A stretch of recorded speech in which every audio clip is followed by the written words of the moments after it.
ये कहानी है एक शेर और भालू की। एक शहर में एक चिड़ियाघर था।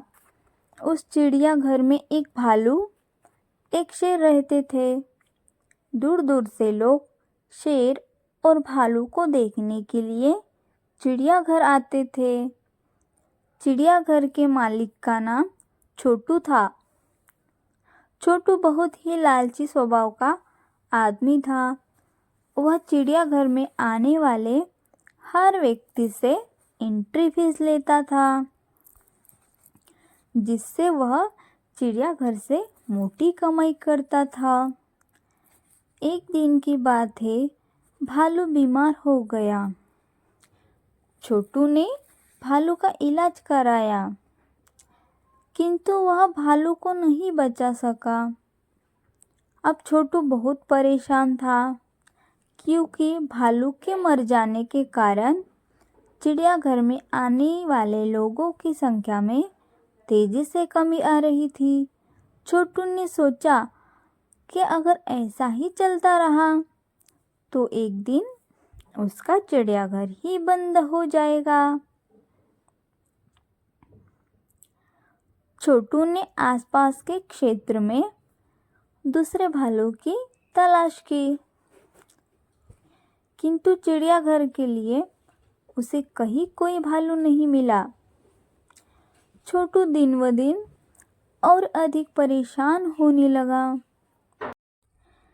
एक दिन छोटू के दिमाग में एक तरकीब सूझी।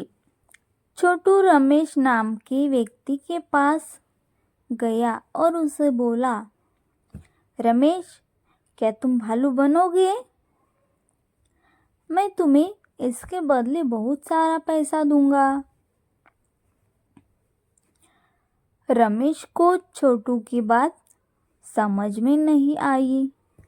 रमेश बोला, मैं तो इंसान हूँ, मैं भालू कैसे बन सकता हूँ?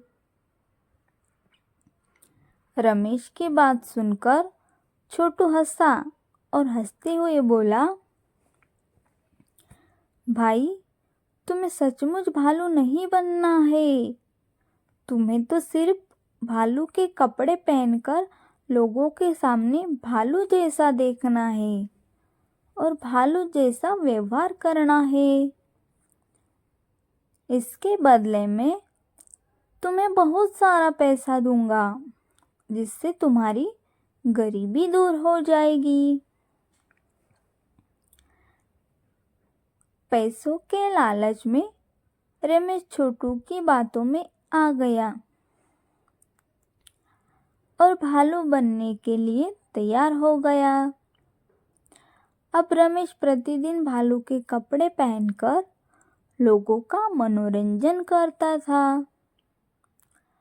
और लोगों को यह लगता था कि यह असली भालू है और चिड़ियाघर के इस भालू की ख्याति दूर दूर तक फैल गई और चिड़ियाघर आने वाले लोगों में तेजी से इजाफा होने लगा।